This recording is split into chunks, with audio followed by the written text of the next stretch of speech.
আল্লাহ তার কুদরতি শক্তি দিয়ে তাকে বাঁচিয়ে রেখেছে। আমি যে তথ্যপত্র শুনেছি লোম শিহরিত হওয়ার মতো, যে শেখ হাসিনার আশপাশে বিশ্বাসী লোকেরা বিশ্বাসঘাতকে রূপান্তরিত হয়েছিল। আমি জানি না এই তথ্যের সারবস্তু কতদূর, কিন্তু যা শুনেছি তাতে আমি আতঙ্কিত।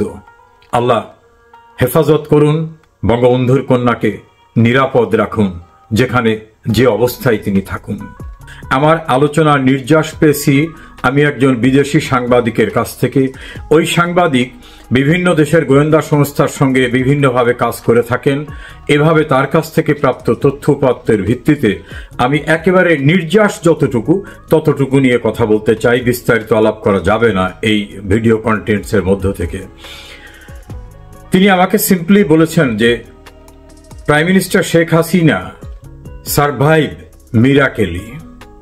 এর বাংলা দাঁড়ায় অলৌকিকভাবে শেখ হাসিনা বেঁচে গেছেন, খুব স্বাভাবিকভাবে তার বেঁচে যাবার কথা ছিল না। এই সাংবাদিক কোনোভাবেই আওয়ামী লীগ পক্ষ অবলম্বী না, তবে একটা বিদেশি সংবাদ সংস্থায় কাজ করেন এবং এই সঙ্গত কারণেই তিনি বিদেশি কয়েকটা গোয়েন্দা সংস্থার সঙ্গে সম্পৃক্ত। এর একটি গোয়েন্দা সংস্থা পৃথিবীর অত্যন্ত পাওয়ারফুল গোয়েন্দা সংস্থা। সেখান থেকে বিভিন্ন সোর্স থেকে তার প্রাপ্ত যে তথ্য সেটা তিনি আমার সঙ্গে কিছু কিছু শেয়ার করেছেন। সেই কিছু কিছু শেয়ারের অংশটা নিয়ে আমি কথা বলতে চাচ্ছি।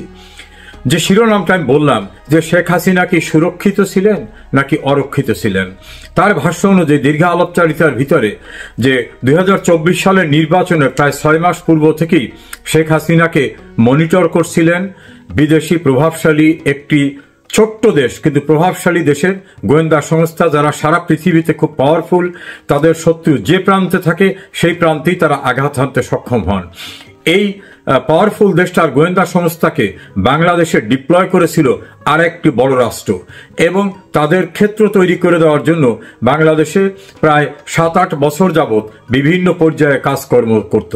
তাদের একটা দাপ্তরিক অফিস খোলা হয়েছিল, সেই অফিসটা ছিল একটা বিজনেস অফিসের নামে। এই বিজনেস অফিসটা সত্যি কিছু বিজনেসের কাজ করত, পোশাক রপ্তানি, অন্যান্য মাল আমদানি, ব্যাংক বিভিন্ন হিসাব নিকাশ করে একটা মাল্টি ন্যাশনাল কোম্পানি এবং তাদের চমৎকার একটা অফিস ছিল। তবে সেই অফিসের কাজকর্ম হতো গ্রাউন্ড ফ্লোরে, আর উপরের ফ্লোরগুলো বিভিন্ন গুরুত্বপূর্ণ ব্যক্তিত্বের আসা যাওয়া এবং বিভিন্ন সময় তারা ডিপ্লোম্যাটিক যে ক্লাব সেই ক্লাবে বসতেন। তবে ক্লাবে তাদের খুব আলাপ আলোচনা হতো না। যেসব বিষয়গুলো নিয়ে আমার কাছে জানতে চেয়েছেন যে শেখ হাসিনা কতটা সুরক্ষিত ছিলেন, প্রথম কথা তিনি বলছেন শেখ হাসিনা প্রতি মুহূর্তে তার ঘনিষ্ঠ মন্ত্রী, দলীয় কর্মী এবং অন্যান্য যারা ঘনিষ্ঠ ব্যক্তিবর্গ প্রশাসনের তাদের সঙ্গে কথা বলতেন। এই সমস্ত কথাগুলি মনিটর হতো। এই মনিটরিং এর ক্ষেত্রে সবচেয়ে গুরুত্বপূর্ণ জায়গা ছিল টেলিকমিউনিকেশন মনিটরিং সেন্টার। এই মনিটরিং সেন্টারে অতি সূক্ষ্ম কিন্তু হাই পাওয়ার টেকনোলজি সম্পন্ন চিপস তাদের লাগানো ছিল। পরে শেখ হাসিনা এবং তার ঘনিষ্ঠ মন্ত্রী, এমপি, দলীয় নেতা বা প্রশাসনের লোক, এমনকি তার আত্মীয় স্বজনের সঙ্গে তার যত প্রকারের কথা হতো সমস্ত কথাগুলোকে তারা মনিটর করতেন এবং সেগুলো রেকর্ড হয়ে যেত। আর বাংলাদেশের টেলিকমিউনিকেশন মনিটরিং সেন্টার এমন সূক্ষ্ম প্রযুক্তিকে কোনোভাবেই কখনো মনিটর করতে পারেননি।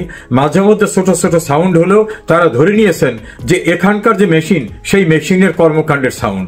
এবং এই ক্ষেত্রে ওই অফিসে ডিপ্লয় করা হয়েছিল খুবই এক্সপার্ট টেকনিক্যাল একাধিক স্টাফকে, যে স্টাফগুলি কখনোই আওয়ামী লীগের রাজনীতি করে না, কিন্তু দৃশ্যমানভাবে তারা আওয়ামী লীগের টেলিকমিউনিকেশন, শ্রমিক ইউনিয়ন, অন্যান্য ইউনিয়নের কর্মকর্তা হিসাবে বিভিন্ন সময় আবির্ভূত হয়েছেন এবং একাধিক অফিসার সেখানে ডিপ্লয় করা ছিল। কখনোই তারা এই বিষয়টা কাজ করতে পারেননি। দ্বিতীয় মনিটরিং হয়েছে প্রধানমন্ত্রী বাসভবন এবং তার অফিসের যে সকল দপ্তরগুলোতে তিনি বসতেন সেই সকল দপ্তরের সকল টেবিলে, সকল জায়গায় যিনি তিনি মুভ করতেন, সব জায়গায় অত্যন্ত হাই পাওয়ার টেকনোলজির এই চিপসগুলো লাগানো ছিল। ফলে তার সমস্ত অ্যাক্টিভিটিসগুলো তারা অনুসরণ করতে পারতেন। তৃতীয়, তার গাড়িতে এবং তার যে গাড়ির গ্যারেজ যেখানে প্রধানমন্ত্রীর গাড়ি রাখা হয় সেই গ্যারেজে ক্লিনিং এর দায়িত্বে যারা ছিলেন, ড্রাইভিং এর দায়িত্বে যারা ছিলেন, ঝাড়ু দেওয়ার দায়িত্বে যারা ছিলেন, ড্রাইভার থেকে শুরু করে বিভিন্ন পর্যায়ে, এদের বিভিন্ন পর্যায়ের লোকদের ভিতরে উনি এক্সাক্ট না বললেও বোঝা যায় তাদের ম্যানেজ করে বিভিন্ন জায়গায় এই চিপসগুলো তারা সেট করে রাখতেন, ফলে গাড়ি মুভমেন্টের সময় সমস্ত তথ্যাদি উপাধি তারা পেতেন। প্রধানমন্ত্রীর মুভমেন্টের জন্য যে সকল যন্ত্রপাতি ব্যবহার করত সরকারি গোয়েন্দা সংস্থা থেকে, সেখানে তাদের লোক ডিপ্লয়েড ছিল, কেউ কর্মকর্তা না, ছোট্ট লেভেলের, কিন্তু তাদের সঙ্গে যে চিপস ব্যবহার করা হতো সেই চিপস থেকে কমিউনিকেশনটা সম্পূর্ণরূপে তারা রাস্তায় কোন জায়গায় কখন প্রধানমন্ত্রী আছেন, কোথায় যাচ্ছেন, পথে কি প্রোগ্রাম আছে, সমস্ত কিছু তারা মনিটরিং করতে পারতেন। প্রধানমন্ত্রীর নিজ কার্যালয়ে যে ফাইলগুলো ব্যবহার করত, অর্থাৎ হার্ড যে ফাইলের ভিতর তাকে পেপার দিয়ে ফাইলটা তার সঙ্গে উপস্থাপন করা হতো, এই হার্ড ফাইলগুলোর ভিতরে সূক্ষ্ম পেপারের একেবারে দৃশ্যমান হবে না এমন চিপস ব্যবহার করা হতো, তার টেবিল চেয়ার থেকে শুরু করে। দেন তিনি যে সকল প্রোগ্রামগুলো যেতেন, যেখানে ইভেন্ট ম্যানেজমেন্ট চেয়ার টেবিল তৈরি করত, এই চেয়ার টেবিল তৈরির ইভেন্ট ম্যানেজমেন্টের ভিতর যারা ছিলেন, সেখানে কর্মচারীদের ভিতরে তারা বিভিন্নভাবে প্রভাব বিস্তার করে সেখানেও চিপসের ব্যবহার করতেন, যেটা প্রধানমন্ত্রীর নিরাপত্তা বলয়ের দায়িত্বে যারা আছেন তাদের যে মেটাল ডিটেক্টর যেটা দিয়ে তারা পরীক্ষা করেন, এই ডিটেক্টরে কখনোই সেটা চিহ্নিত হবে না। মাঝে মধ্যে ন্যূনতম সাউন্ড হলে তারা ধরে নিতেন যে এটা টেকনিক্যাল ডিফিকাল্টিস। এভাবে প্রধানমন্ত্রীর নিজ বাসভবন, তার অফিস, সংসদীয় অফিস, সংসদে যে চেয়ারে তিনি বসতেন, এবং তার যে বাড়ি টুঙ্গিপাড়া এবং 32 নম্বরে বঙ্গবন্ধু ভবন, এর সর্বত্র হাইলি টেকনোলজির দ্বারা সম্পূর্ণরূপে কাভার করে ফেলেছিল এই গোয়েন্দা সংস্থাটা, যাতে তার অ্যাক্টিভিটিস, তার আলাপ আলোচনা পাওয়া যায়। ফলে পলিটিক্যালি উনি কোন ডিসিশন নিতে যাচ্ছেন, কি কি করবেন, সেই বিষয়গুলো তারা টাইম টু টাইম মনিটর করে তাদের বিকল্প ব্যবস্থা করত। আর তাদের এই বিকল্প ব্যবস্থা মনিটরিং এর জন্য হাই লেভেল টেকনোলজির যে অফিসটি, সেটা বললাম যে একটা ব্যবসায়ী অফিস, মাল্টি ন্যাশনাল কোম্পানি, 3-4টা দেশের মিলে একটা কোম্পানির অফিস হিসাবে এটাকে তৈরি করা হয়েছিল বাড়িধারায়। সবাই জানতো বিদেশিদের ব্যবসায়ী অফিস, কিন্তু 5 অক্টোবরের পরে 5 দিন পরে সেই অফিসটির সমস্ত মালামাল তারা পুড়িয়ে ডিস্ট্রয় করে দিয়ে চলে যায়। ওই কোম্পানির এখন সেখানে কোনো সাইনবোর্ড পর্যন্ত নাই, কোনো কর্মচারীও সেখানে নাই। যদি কেউ বাইরে আউটসোর্সিং এর কাজ করত, তারা সেখানে গিয়ে দেখে এই অফিসের কোনো কিছু নাই। এরপরে যে সবচেয়ে গুরুত্বপূর্ণ বিষয়টি, প্রধানমন্ত্রীর নিরাপত্তা বলয়ের জন্য যারা কাজ করেন, স্পেশাল সিকিউরিটি ফোর্স SSF, আলাদা একটা পুলিশ বাহিনী, DGFI এর যারা কর্মকর্তা এবং ফোর্স, NSI এর এবং পুলিশের স্পেশাল ব্রাঞ্চের, এর ভিতরে তারা দীর্ঘদিন চেষ্টা করে তাদের মনোনীত লোককে ডিপ্লয় করাতে সক্ষম হয়েছিলেন। এই ডিপ্লয়িংয়ের জন্য তারা রিকমেন্ড করাইছেন আওয়ামী লীগের গুরুত্বপূর্ণ নেতা, প্রশাসনের গুরুত্বপূর্ণ ব্যক্তিদের দিয়ে। তারাও হয়তো বুঝতে পারেন নাই যে আমি কাকে অনুরোধ করতেছি। এভাবে অনেক বিশ্বস্ততার জায়গাগুলিতে পিয়ন থেকে শুরু করে constable, officer, field officer, reporting officer, এরকম ভাবে তৈরি করা তাদের লোকগুলি ঘিরে ছিল সর্বত্র। দেন তার নিরাপত্তার দায়িত্বে যারা ছিলেন, একেবারে গেট থেকে গণভবন, প্রধানমন্ত্রীর কার্যালয় সহ সকল গেটে গভীর রাতে গেটটি যিনি তার বাসার বন্ধ করে দিতেন, সেই বন্ধের সময়ও চেকিং হতো যে অ্যাক্টিভিটিসটা কি হচ্ছে। আর বাংলাদেশে মেটাল ডিটেক্টর দিয়ে যেগুলো চিহ্নিত করা হয়, ডিটেক্ট করা হয়, সেগুলি এত মান্ধাতামূলের, এবং সেগুলো যারা অপারেট করেন তারা ক্ষুদ্র একটি শব্দ হলেও সেটা যে আরো ডিটেক্ট করা দরকার, সেটা কখনো তারা কল্পনাও করতে পারেননি। এমনভাবে সূক্ষ্ম টেকনোলজি তারা ব্যবহার করেছেন। প্রধানমন্ত্রীর ব্যক্তিগত ব্যবহার্য যেসব এরিয়া, সেই এরিয়া পরিষ্কার পরিচ্ছন্নতার দায়িত্বে যারা ছিলেন, তাদের মধ্য দিয়েও তারা বিভিন্ন জায়গায় বেসিনের নিচ প্রান্তে, টেবিলের নিচ প্রান্তে, টয়লেটের নিচে, এমন সব জায়গায় বিভিন্নভাবে ডিভাইস সেট করেছেন যেটা শুনলে অবাক হওয়ার মতো কথা। এবং এর মাধ্যমে তারা বলছেন যে বাংলাদেশে তাদের একটা গেটওয়ে ছিল, প্রধানমন্ত্রী রিলেটেড বিষয়গুলো ওই গেটওয়েতে যেত, গেটওয়ে থেকে তারা চেক করে সেইখান থেকে বাইরে পাঠাতো। এখানে একটা পার্ট হতো, সেখান থেকে কোনো রকম এলোমেলো হয়ে গেলে, অস্পষ্ট হয়ে গেলে সেটাকে আবার শক্তিশালী করে তারা আবার ট্রান্সমিট করত কনসার্ন এরিয়ায়। এভাবে প্রধানমন্ত্রীর সমস্ত বলয়গুলি তাদের টেলিকমিউনিকেশন মনিটরিং এর আওতায় তারা নিয়ে আসে। দ্বিতীয় নিয়ে আসে NSI, DGFI, special security force, president guard regiment এবং প্রধানমন্ত্রীর কার্যালয়ে যারা অন্যান্যভাবে দায়িত্ব পালন করেন। তার ভাষ্য মতে এর গুরুত্বপূর্ণ অনেকেই সরাসরিভাবে সহায়তা করেছে শেখ হাসিনা বিরোধী আন্দোলনে এবং তার মুভমেন্টে। নেক্সট, যারা বিভিন্ন কারণে তার উপর অখুশি, হয়তো একজন সচিবকে গুরুত্বপূর্ণ পদায়ন হয়নি, একজন সামরিক কর্মকর্তা গুরুত্বপূর্ণ পদায়ন পাননি, পুলিশ কর্মকর্তা পাননি, এনএসআই কর্মকর্তা পাননি, একজন নমিনেশন পাননি। এই সকল ব্যক্তিদের সঙ্গে বিভিন্নভাবে সম্পর্ক গড়ে তুলে গদগদ করে তারা সমস্ত কথা বলে দিচ্ছেন। কোথায় কি সমস্যা আছে, কি কি হচ্ছে, সমস্ত তথ্যপত্র তাদের কাছ থেকে নিয়েছেন। এবং তাদের কাছ থেকে যে তথ্যপত্র নিয়েছেন, তারা হয়তো কল্পনাও করেনি যে তার যে কথোপকথন, এই সমস্ত কথোপকথনটা যিনি কথোপকথন করছেন তিনি নিজেকে হয়তো পরিচয় দিচ্ছেন ইন্ডিয়ান একটা বিশেষ সংস্থার, রাশিয়ান বিশেষ সংস্থার, আমেরিকার বিশেষ সংস্থার, অথবা অমুক দেশের তিনি বাংলাদেশের এজেন্ট। বিভিন্নভাবে সব কথোপকথনগুলো তিনি রেকর্ড করে নিয়েছেন। এবং তার প্রতিপক্ষ যারা, তারা আবার কি বলে সেই বিষয়গুলো তারা তথ্যপত্র সেখান থেকে সংগ্রহ করেছেন।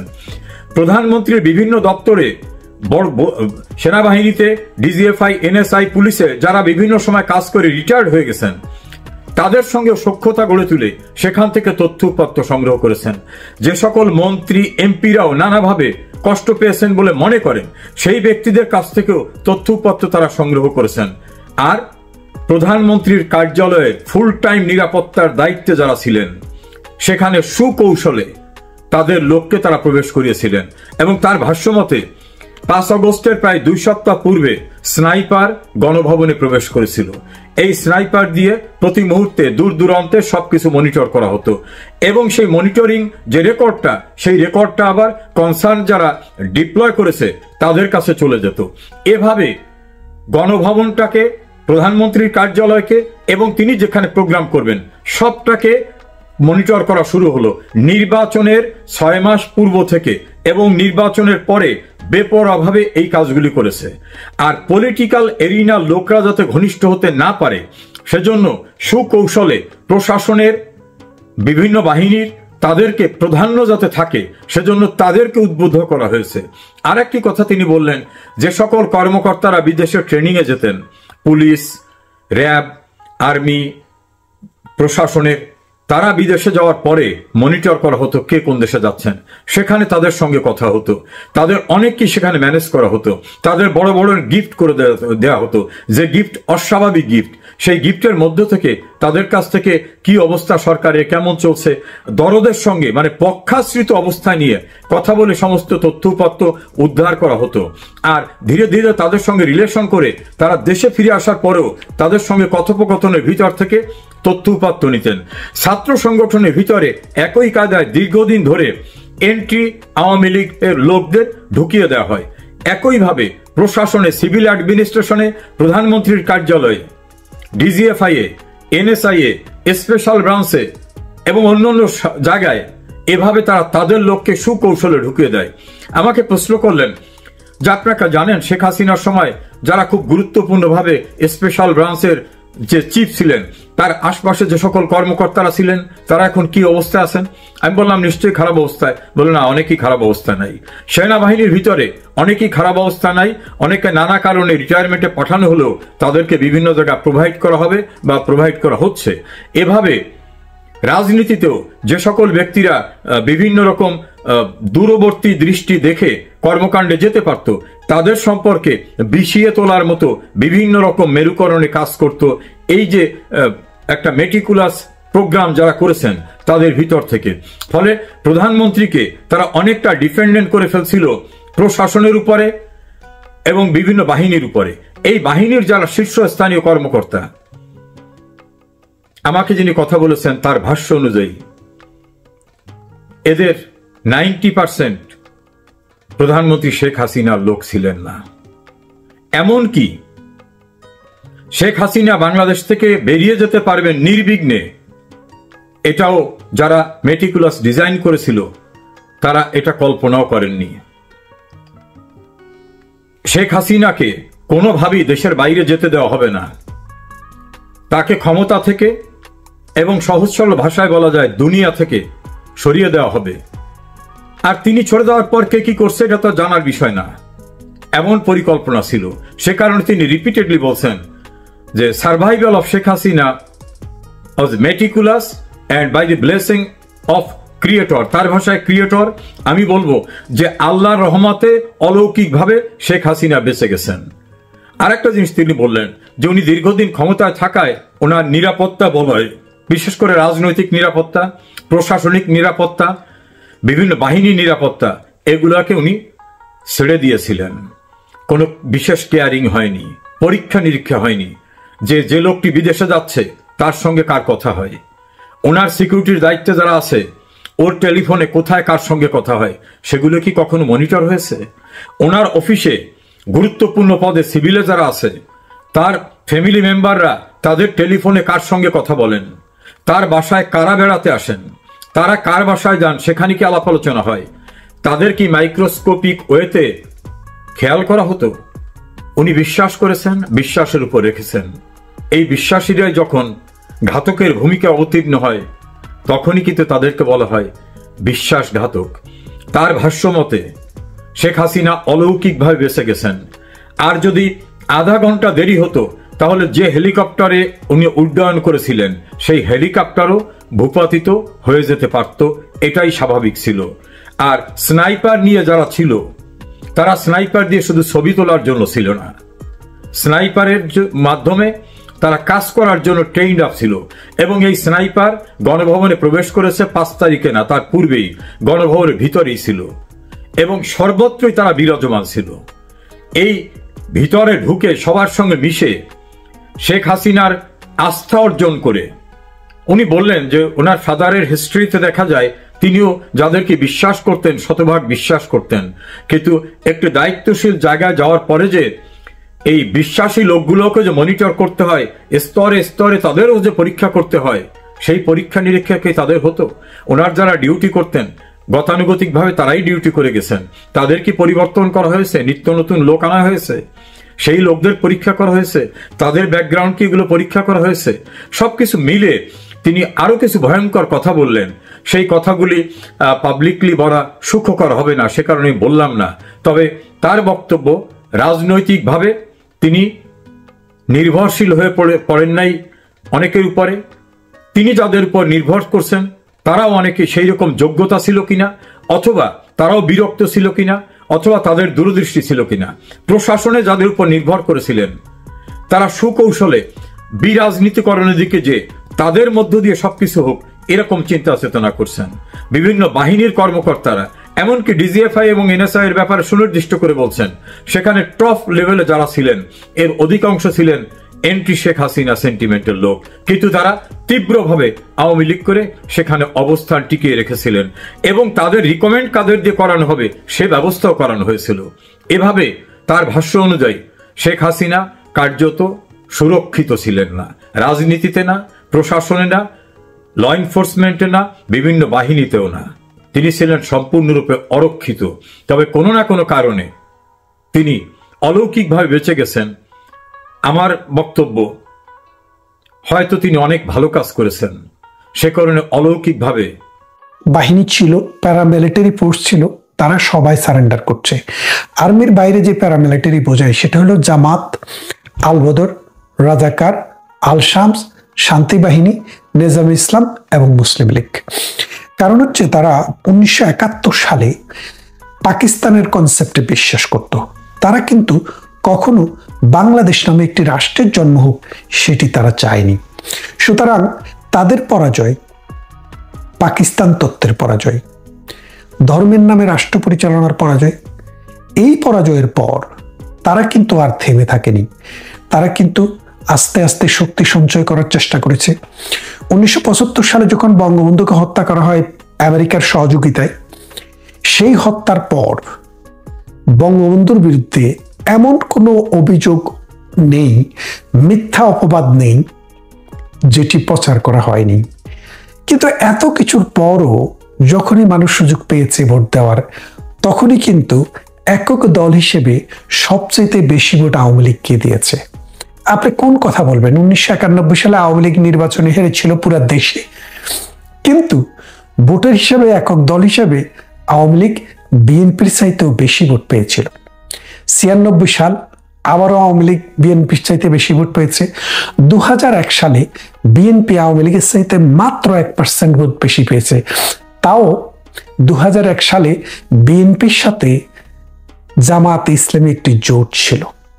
তাহলে আপনি দেখেন বাংলাদেশের মানুষকে কত পচা কথা খাওয়ানো হয়েছে যে বঙ্গবন্ধু মুসলমান না, তার বাপ মুসলমান না, তার মা মুসলমান না, তারা হিন্দুর ঘরে, এইসব কথা কিন্তু আপনারা শুনেছেন। বঙ্গবন্ধু যদি বাংলাদেশের ক্ষমতায় আসে তাইলে কোরআন শরীফ 30 পারার জায়গায় 15 পারা করে ফেলবে, এইরকম কুফরি কথাবার্তাও কিন্তু এই বাংলার জমিনে মোল্লারা ছড়িয়েছে।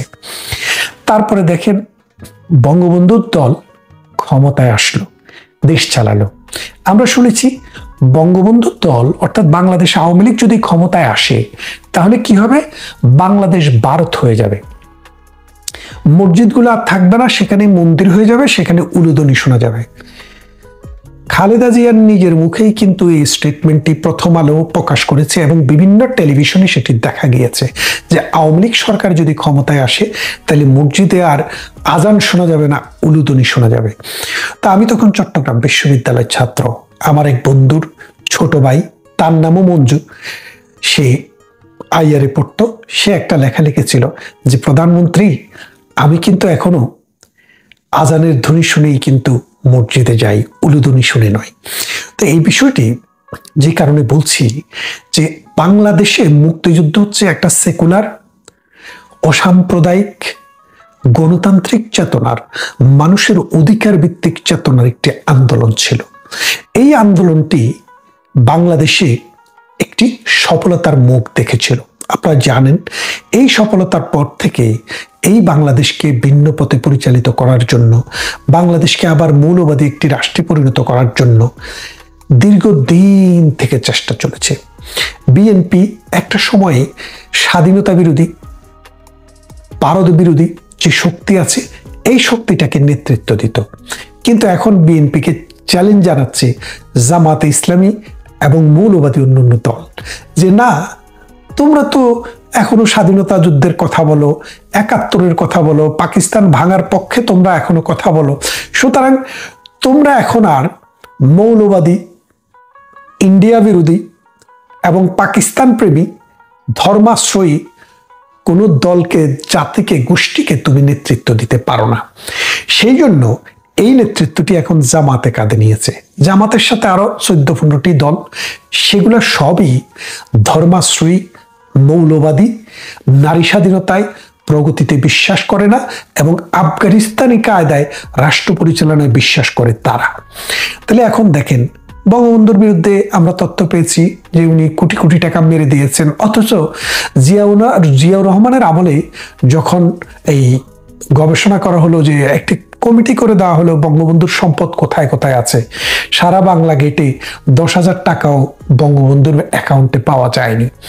তাহলে আপনি বোঝেন সেই বাংলাদেশ আজকে 53 বছর পর আবার নতুন করে সেখানে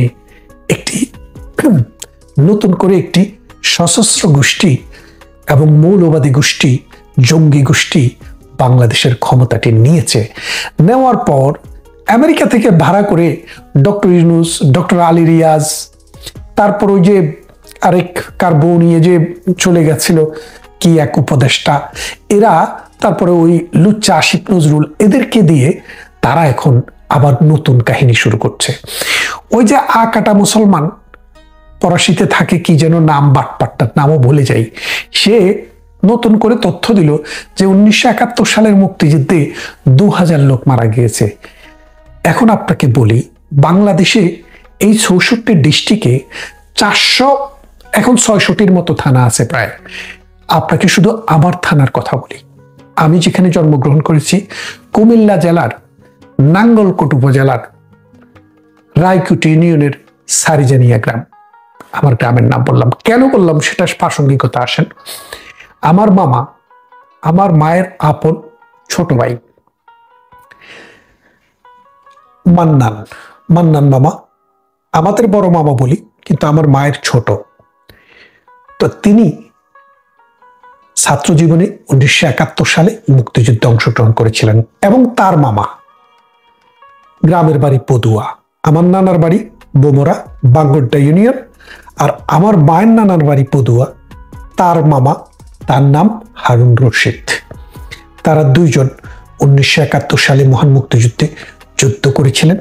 যুদ্ধ করে আমার মামা ফিরে এসছে, কিন্তু আমার মামার যে মামা অর্থাৎ আমার নানা, তিনি হারুনুর রশিদ আতলি কুমিল্লার উত্তর লাকসাম নামে যে অঞ্চলটি ছিল, লোটাস কামাল যেটির এমপি, লোটাস কামালের বাড়ি থেকে অল্প কিছু দূরে আতলি নামে একটি গ্রাম আছে, সেখানে একটি যুদ্ধে তিনি শাহাদাত বরণ করেন। তারপরে ঠিক এই পদুয়া এবং বোমরা যে দুটি গ্রামের নাম বললাম, এই গ্রামের এক গ্রামের পর ওই গ্রামটির নাম হচ্ছে রামের বাগ। সেই রামের বাগে আলী মিয়া এবং মোহাম্মদ, এরা দুই ভাই, এদের দুই ভাইকে পাক বাহিনী নির্মমভাবে হত্যা করেছে। এই দুইটি গ্রাম, আমার নানার বাড়ি আমাদের গ্রাম থেকে 4 কিলোমিটার দূরে, আর রামের বাগ শুধু আমার মাঠের এই পাশ আর ও পাশ। তারপর আসেন আমাদের পাশে আরেকটি গ্রাম, আমার গ্রামের পরের গ্রামটি হচ্ছে লক্ষ্মীপদুয়া, তারপরের গ্রামটি হচ্ছে সুপুয়া। এই সুপুয়াতে মমতাজ, শহীদ মমতাজ 1971 সালে যুদ্ধে অংশগ্রহণ করেছিলেন, সেই অপরাধে তাকে নির্মমভাবে হত্যা করা হয়েছে। 1971 সালের ঘটনা বলছি। তারপর আমার পাশে যে গ্রামটি, অর্থাৎ আমার দক্ষিণ পূর্ব পাশে যে গ্রামটি, সেই গ্রামের নাম হচ্ছে মাহিনী। সেই গ্রামে গনু দারোগা নামে একজন রিটায়ার্ড দারোগা ছিলেন, তাকেও পাকিস্তানি বাহিনী গুলি করে নির্মমভাবে হত্যা করেছে। তাহলে এখন দেখেন আপনি, আমি যে কজন মানুষের নাম বললাম, যে 4জন মানুষের নাম বললাম, এই 4জন মানুষ আমার গ্রামের সারাউন্ডিংয়ে 1971 সালে মহান মুক্তিযুদ্ধে শাহাদাত বরণ করেছে। এটি পুরা ইউনিয়নের হিসাব না। আমি এই কথাটি দিয়ে বোঝাতে চাচ্ছি, আপনারা এই কাটা মুসলমানের কথা নয়, আপনারা যারা সত্যিকারের মুসলমান, সত্যিকারের হিন্দু, সত্যিকারের বৌদ্ধ, সত্যিকারের খ্রিস্টান, যারা 1971-কে দেখেছেন, পাকিস্তানের পন্থী ছিলেন না, তাদের কাছে আপনি এখনো গিয়ে আপনার দাদি থাকলে, দাদা থাকলে, চাচা জ্যাঠা অথবা বাবা মা যদি বয়স্ক হয়, 1971 সালে যদি তাদের বয়স যদি 20 বছর অন্তত হয়ে থাকে, তাদের কাছে গিয়ে একটু খবর নিয়ে দেখেন। প্রত্যেকটি গ্রাম, প্রত্যেকটি ইউনিয়ন, প্রত্যেকটি থানায় মানুষকে হত্যা করা হয়েছে। সেইভাবে যদি আপনি হিসাব করেন, ঢাকা শহরে 26শে মার্চ রাত্রিতে কি পরিমাণ মানুষকে হত্যা করা হয়েছে, সেটি আপনি একটি বই পড়লে দেখবেন। জহির রায়হানের সময়ের প্রয়োজনে মানুষের রক্তের, লাশের যে বর্ণনা তিনি দিয়েছেন, সেটি শুনলে আপনি বুঝতে পারবেন। রায়ের বাজারের বদ্ধভূমিতে, ঢাকা শহরের বিভিন্ন যেসব জায়গায় মুক্তিযোদ্ধা মানে সাধারণ মানুষকে, বুদ্ধিজীবীদেরকে যেভাবে হত্যা করে ফেলে রেখেছিল, লাশ যেখান থেকে পাওয়া গিয়েছিল, সেখানে 745 জনের লাশকে ওই একদিনে শনাক্ত করা হয়েছিল। তা এখন আমি কেন বলছি এই ইতিহাসগুলা বলার কারণ হচ্ছে এই যে মুক্তিযুদ্ধের যে ইতিহাস, মুক্তিযুদ্ধের যে শহীদ, তাদেরকে যত কম করে দেখানো যায়, ততই পাকিস্তানপন্থী, পাকিস্তান বাপধারার মৌলবাদী বাংলাদেশের মুক্তিযুদ্ধ বিরোধী যে শক্তি, তাদের জন্য ততটাই বোঝাটা কমে। কিন্তু এই বোঝা কোনোদিন কমবে না। দিন যত গড়াবে, ততই এই বোঝাটা আরো কঠিন বোঝা হিসেবে পরিণত হবে। আপনি দেখেন, 1975 সালে বঙ্গবন্ধুকে হত্যা করা হয়। আজকে 50 বছর পর মানুষের দল বন্ধ করার জন্য পুলিশের গাড়ি দিতে হচ্ছে। সেখানে বিএনপির ছাত্রদল, ছাত্র শিবির সেখানে গিয়ে পাহারা বসাতে হচ্ছে। কেন? কারণ মানুষ বঙ্গবন্ধুকে, বাংলাদেশের মানুষ মুক্তিযুদ্ধকে খুবই ভালোবাসে। তাদের সেই ভালোবাসাটার বহিঃপ্রকাশ হচ্ছে এই 32 নম্বরে মানুষের দল। দেখুন, বাংলাদেশে আজকে কিছু কিছু লোক নতুন নতুন ইতিহাস বলছে। কি বলছে? বঙ্গবন্ধু অত উন্নত মানের নেতা ছিলেন না। কে বলেছেন উনি? ওনার নাম হচ্ছে সলিমুল্লাহ খান। নবাব স্যার সলিমুল্লাহ খান কিনা আমি সেটা জানি না। ওনার আরো একটি বক্তব্য শুনেছিলাম। তিনি একবার বলেছিলেন, ঢাকা বিশ্ববিদ্যালয়ে যারা টিচার, তারা কেউই টিচার হওয়ার নাকি যোগ্য না। আর ঢাকা বিশ্ববিদ্যালয় না, শুধু পাক ভারত উপমহাদেশে যত জ্ঞানী গুণী মানুষ মহাজন আছেন, যাদের সম্পর্কে কথা বলেছেন, একমাত্র দুইজন ব্যক্তি ব্যতীত। একজন হচ্ছে ঢাকা বিশ্ববিদ্যালয়ের একজন টিচার, তার নামটি হচ্ছে সর্দার ফজলুল করিম, আরেকজন হচ্ছে আব্দুর রাজ্জাক। এই দুইজন। আর তার একজন গুরু আছে, তার নাম হলো যদ্যপি আমার গুরু আহমেদ সপা। এই তিনজন মানুষ সম্পর্কে ওনার নেগেটিভ বাক্য আমি খুব একটা শুনিনি, কিন্তু এই ছাড়া বাংলাদেশে আর কোনো মানুষই তার চোখে ভালো মানুষ না। এখন আমি মানুষের মত প্রকাশের স্বাধীনতার প্রতি শ্রদ্ধা করি, কিন্তু একটা মানুষ যখন কোনো ব্যক্তিকে ছোট করার চেষ্টা করেন, সেটাকে আমি মত প্রকাশের স্বাধীনতা বলবো না, সেটা বলবো বুদ্ধিভিত্তিক বেশ্যাবৃত্তি। এই বুদ্ধিভিত্তিক বেশ্যারা কালার বদলাইয়া গিরগিটির মতো থাকে, যখন সময় আসে নিজের কালারটা তখন মানুষকে চেয়ে নেয়। মানে এমন একটা ভাব যে গ্রিক সাহিত্য, গ্রিক মিথোলজি, ফরাসি সাহিত্য, ফ্রান্সের ইতিহাস সবকিছু তার নখদর্পণে। শুধু যে ইতিহাসটার ভেতরে তিনি কখনো ঢোকেননি, সেটি হলো বাংলাদেশের সত্যিকারের অসাম্প্রদায়িক চেতনার মুক্তিযুদ্ধের ইতিহাস। এই মুক্তিযুদ্ধকে বিতর্কিত করার জন্য একটি জায়গাকে তারা বেছে নিয়েছে। সেটি কোথায়? বঙ্গবন্ধু শেখ মুজিবুর রহমান। একটা জিনিস মনে রাখেন, মুক্তিযুদ্ধ হয়েছে বঙ্গবন্ধু শেখ মুজিবুর রহমানের নামে, এবং মুক্তিযুদ্ধের যে প্রেক্ষাপট সেটি তৈরি করে দিয়েছে বঙ্গবন্ধু শেখ মুজিবুর রহমান। কিন্তু 1971 সালে যখন মুক্তিযুদ্ধ সংগঠিত হয়, তখন তিনি পাকিস্তানের কারাগারে অন্তরীণ ছিলেন। তাহলে খেয়াল করে দেখেন, এই বঙ্গবন্ধুকে ছোট করতে গিয়ে মুক্তিযুদ্ধকে ছোট করে। এবং আরো একটি বিষয় দেখেন, বাংলাদেশের মুক্তিযুদ্ধের আলোচনা যেখানে হয়, এখানে দুইটা গ্রুপ দেখবেন।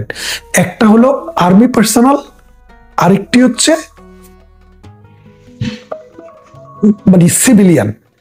এই সিভিলিয়ানরা কখনো আর্মিদের ন্যারেশনে কথা বলেনি, আর আর্মিরা কখনো সিভিলিয়ানদের ন্যারেশনে কথা বলেননি। এর কারণ কি? এর কোনো একটা কারণ নিশ্চয়ই আছে। সেই বিষয়টি নিয়ে আমি একটু পড়াশোনা করার চেষ্টা করেছিলাম। এর মূল কারণটি হচ্ছে যে পাকিস্তানের যে সেনাবাহিনী, তারা সরকারের চাকরি করতেন। তারা যখন সরকারের চাকরি করতেন, আর মাঠে ময়দানে যুদ্ধ করেছেন কারা, মাঠে ময়দানে লড়াই করেছেন কারা? 1952 সালের ভাষা আন্দোলন, 66 6 দফা আন্দোলন, 69 গণ অভ্যুত্থান, 70 নির্বাচন, এগুলোতে কারা নেতৃত্ব দিয়েছেন?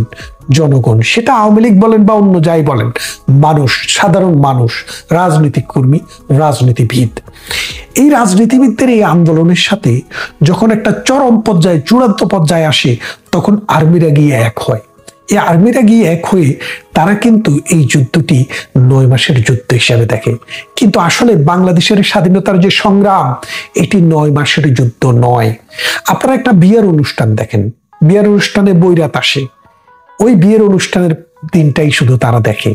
কিন্তু এর আগে মেয়ে খোঁজা, ছেলে খোঁজা, ঘটক ধরা, বিয়ের কথাবার্তা হওয়া, টাকা পয়সা, লেনদেন, খাবারের আয়োজন, নানান কিছু থাকে। এগুলা কিন্তু মানুষ যারা বৈরাত আসে, তাদের ভাগ্যে কিন্তু কখনো এটা দেখা হয় না, তারা কখনো দেখে না। তাই বলছি যে বাংলাদেশের যে মুক্তিযুদ্ধ, এই মুক্তিযুদ্ধে আর্মিরা যুদ্ধ করেছে, সেনাবাহিনী যুদ্ধ করেছে যারা, তাদের প্রতি আমার শ্রদ্ধা আছে, তাদেরকেও আমি মুক্তিযুদ্ধ বলে মনে করি। কিন্তু সত্যিকার অর্থে তাদের যে ন্যারেশন, তাদের যে দৃষ্টিভঙ্গি, তাদের যে দেখা, সেটা পূর্ণাঙ্গ মুক্তিযুদ্ধ দেখা নয়। মুক্তিযুদ্ধ দেখতে হলে দেখতে হবে যে শ্রমিক, যে মেহনতি মানুষ, যে জেলে, যে কামার, যে কুমার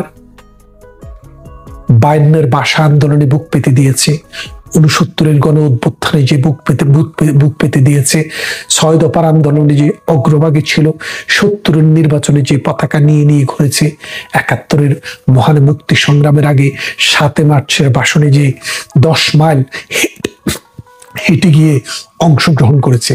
তাই আমাদের দেশে মুক্তিযুদ্ধের যে ন্যারেশন, এই ন্যারেশনটি দুইভাবে আমরা দেখি। সেনাবাহিনী একভাবে বলে, আর জনগণ অন্যভাবে বলে। কেন? সেই বিষয়টি নিয়ে পরবর্তী ভিডিওতে কথা বলবো।